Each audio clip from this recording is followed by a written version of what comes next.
At last, as it really happened, WAB Productions present the greatest hunting and fishing motion picture ever produced, The Outdoorsman. Hunt and fish on 5 continents. Join the outdoorsman in his quest for adventure. The Outdoorsman, acclaimed by sportsmen from coast to coast. In color on the big screen. Don't miss it.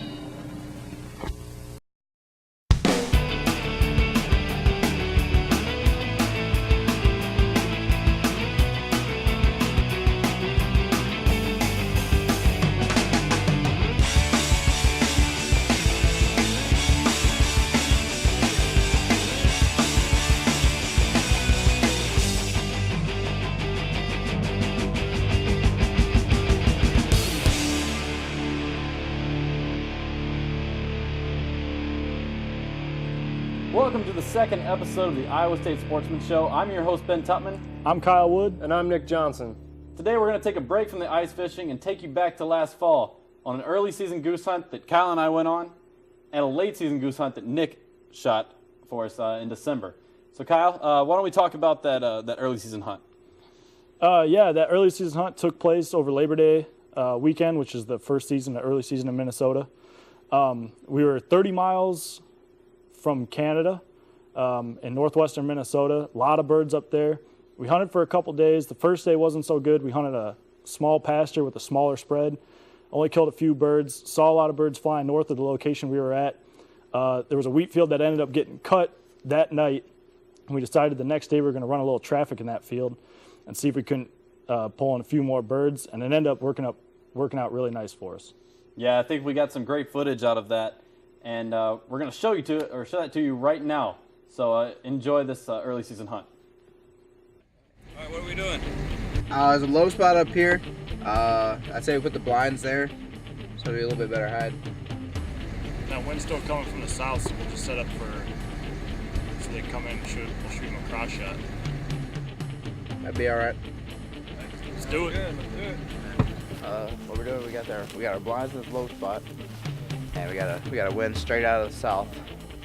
So bird's gonna be landing this way. We're gonna hook these decoys up around behind the blinds and up there, and hope we can't get some right in our face.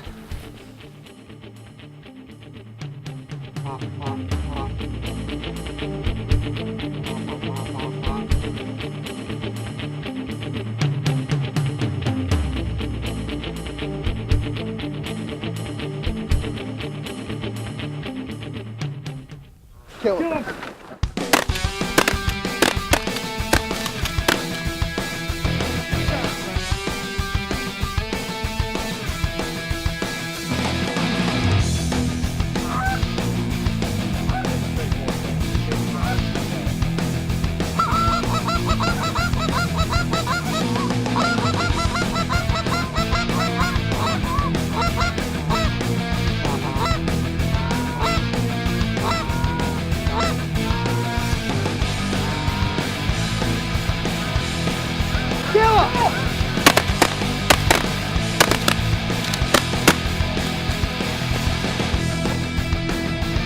Kill him! Woo, I rolled him!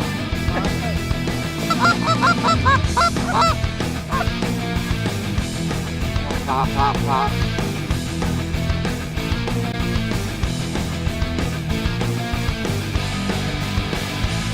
Kill him!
Yeah, we killed 36 birds over that Labor Day weekend, and Kyle, a big key to our success was deciding to run that traffic field. Yeah, that's right. And for those of you that don't know what a traffic field is, basically we set up in a field that the birds were not using, but it was between where the birds wanted to go and where they were coming from. Having that field being cut the night before really played a huge factor because the birds had never seen anything in there. It allowed us to get in, set up a large number of decoys to attract any birds that flew through that area. Yeah, and the darkness of the decoys that we used against that wheat field really drew them to it, and you could see it from miles off, I'm sure. Oh, yeah, and especially up north there's a ton of wheat farming going on.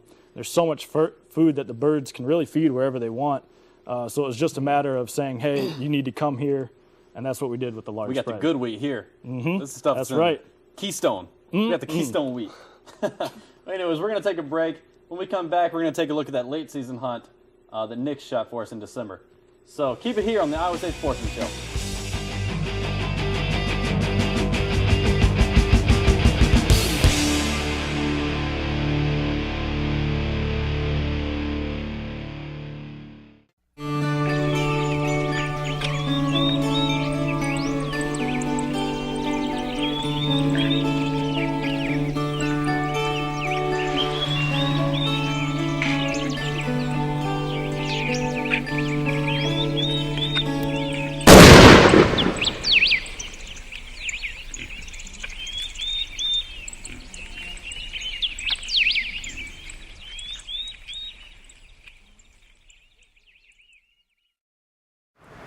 Joyce, Ricky, hey, thanks for the hard work.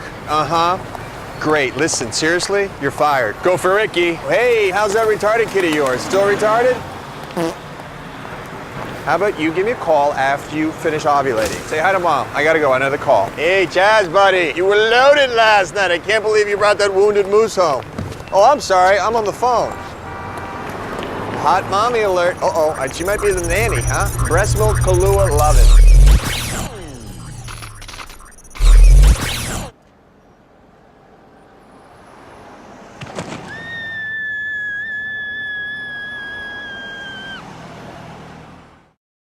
Welcome back to the Iowa State Sportsman Show. As I said before, we're going to take a look at that late season hunt that Nick went on in December. Nick, why don't you go ahead and set up the hunt for us? Sure. This hunt took place in a cut cornfield down in southern Iowa. Scouted the field the day before. Jake and Brad had scouted it, and they noticed there was about 1,500 to 2,000 geese using this field, so we're dealing with a lot of birds. It was definitely a fun hunt, a lot of decoys. Yeah, we got some good footage from it too.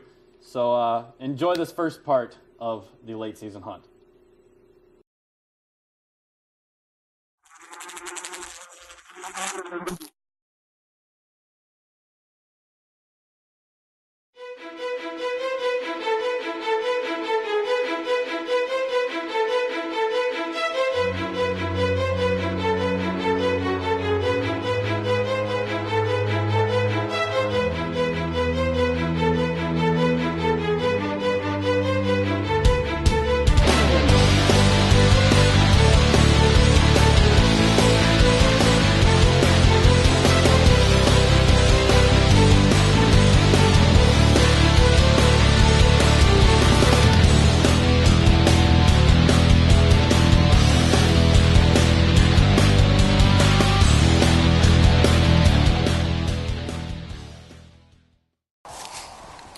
So fronting out in this field, some guys had some success out here yesterday, limited out in like 20 minutes.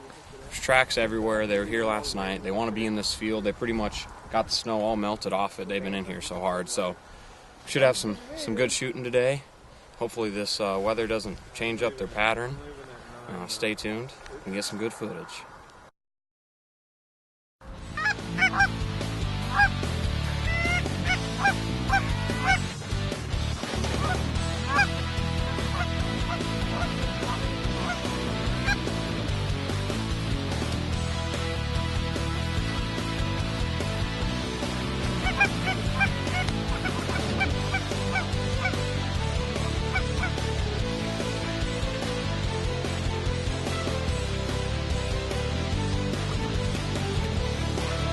Yo,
heel. Head here. Here. Here. Here.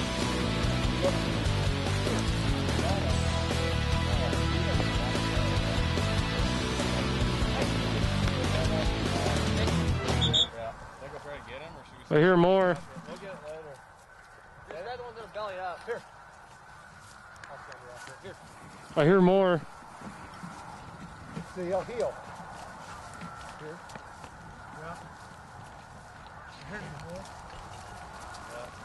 They're coming down in the pipe there. Action's heating up on this late season goose hunt. Keep it here on the Iowa State Sportsman Show for more after the break.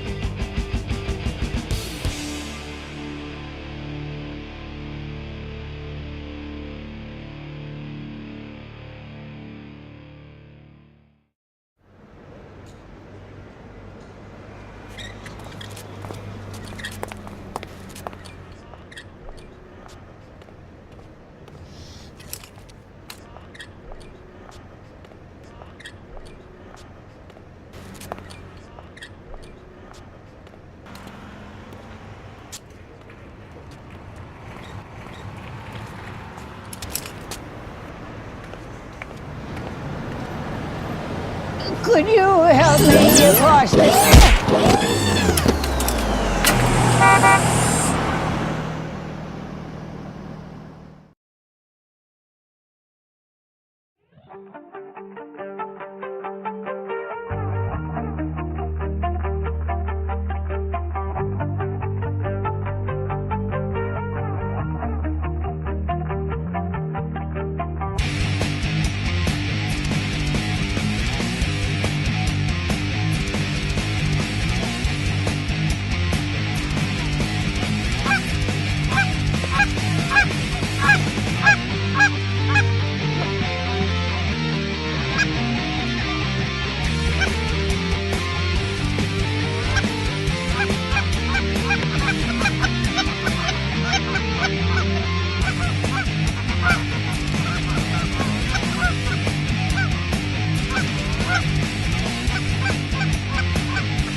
Let's go. Heel. Here. Heel. Heel. Stay. Bring it down, get down. Big group, big group. I don't have any flag power. Anybody got a flag? Use it. I got an arm.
God.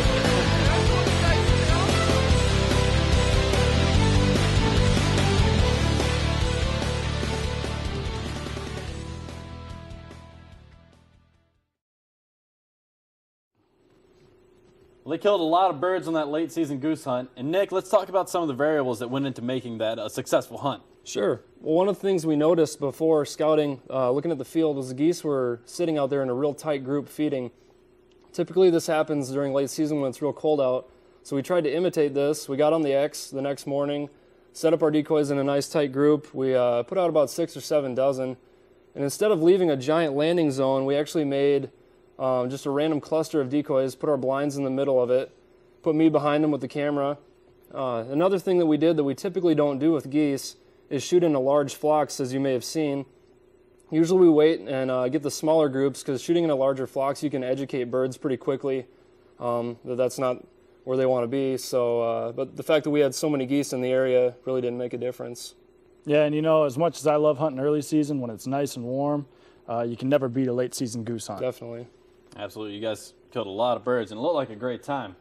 So after the break, we're going to have viewer questions and the video of the week. Keep it here on the Iowa State Sportsman Show.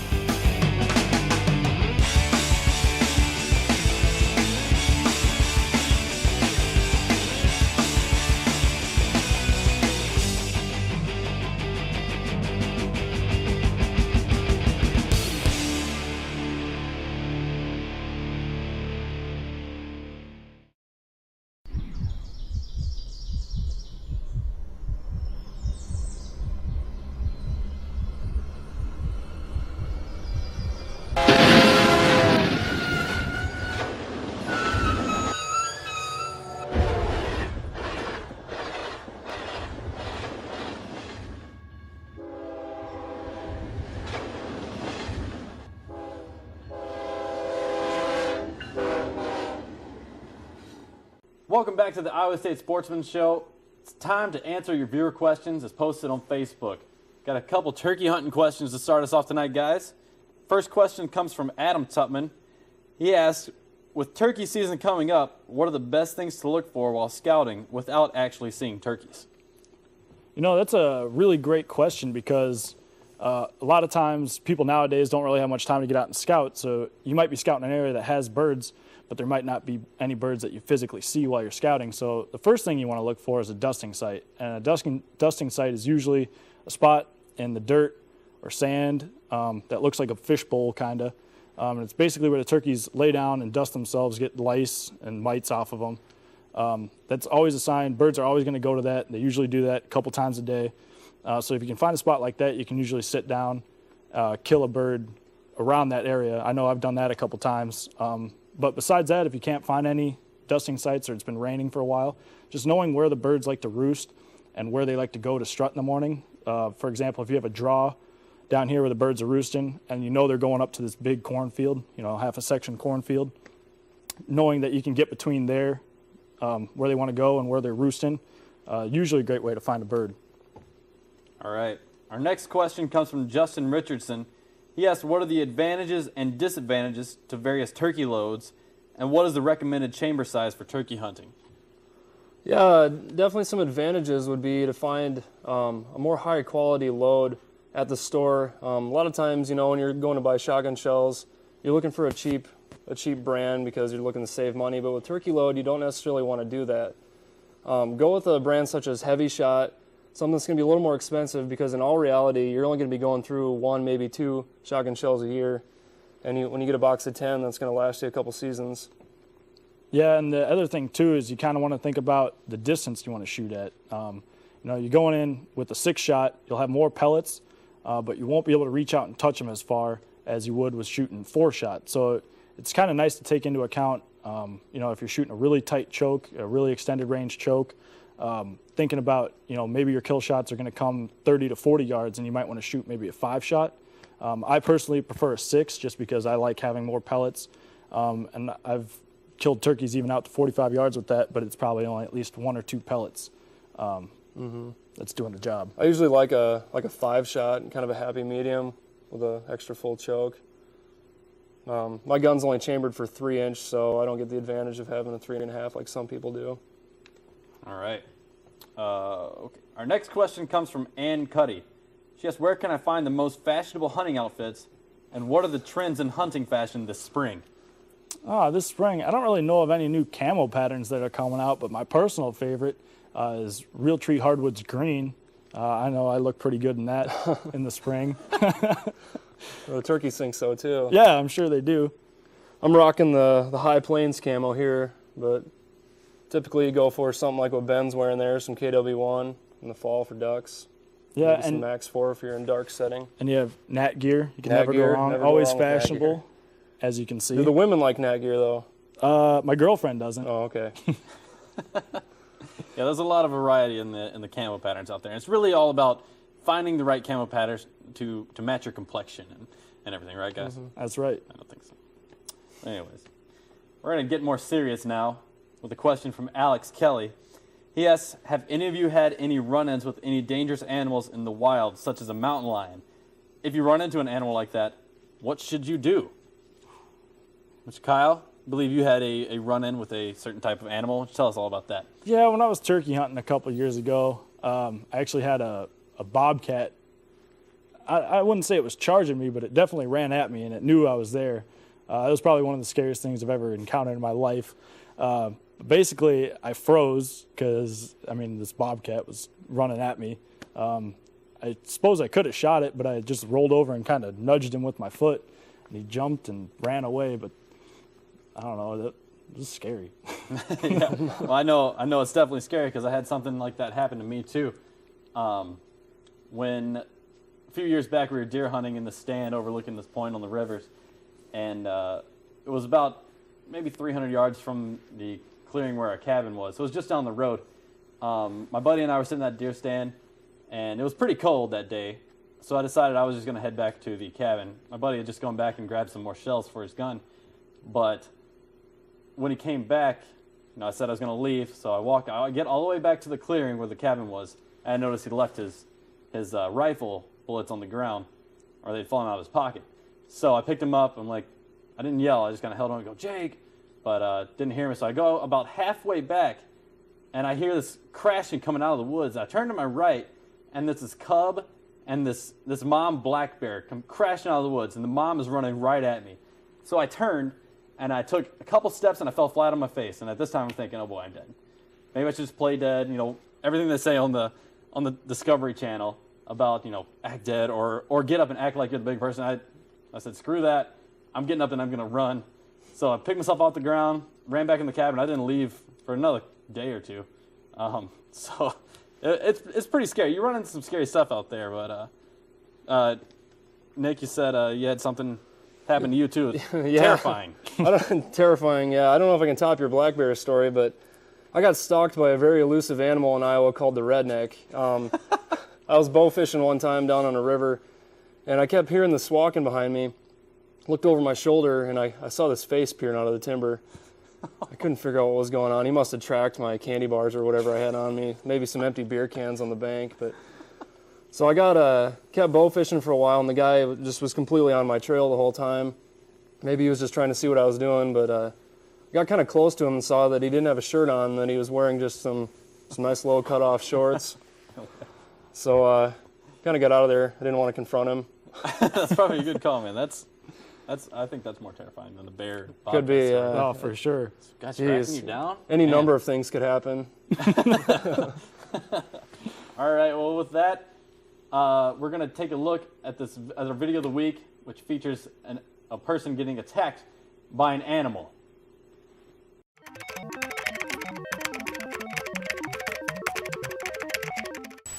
These things are gonna get hooked before it's all said and done. They keep acting dumb like this.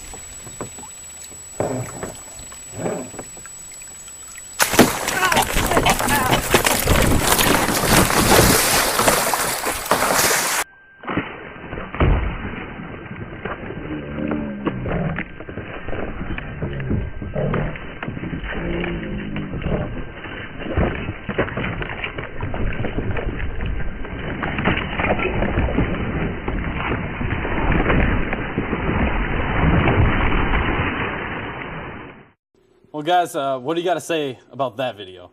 Damn nature, you scary. Very scary. All right. Well, on a more serious note, let's talk about what's coming up on future episodes of the Iowa State Sportsman Show. Well, hopefully next week we should have a crow hunt. Yeah, I think we're going to try to do a crow hunt, some private ground. We've got a lot of crows here in Ames, so hopefully take advantage of that and wear some of them out. Yeah, that should be a pretty good show. I'll be glad to see if some of those get out of here. Yeah, no kidding. Poop everywhere. What else? Some ice fishing. Maybe a crappie segment. That'd be awesome. See if we can't get out and catch some slabs. Some slab crappies. Some See if we can barn fish doors. some new water maybe and talk about what it takes to catch fish on unfamiliar water. Yeah. And then pretty soon, like we talked about earlier, we're going to move on to the turkey hunting and snow goose hunts. So you bet. Yeah, snow goose season's coming up quick. Got some quality programming lined up for you guys on the Iowa State Sportsman Show. I'll tell you what, best show on ISUtv. All right, well, coming to the end of the show, I'll remind you to check out our page on Facebook. Just search for the Iowa State Sportsman Show. Again, you can catch us every Thursday night at 8 o'clock on ISUtv Channel 18 in Ames and on campus. And also, episodes are posted online on the ISUtv Club's website. For Nick Johnson, Kyle Wood, I am Ben Tutman. Thanks again for tuning into the Iowa State Sportsman Show. Have a good week.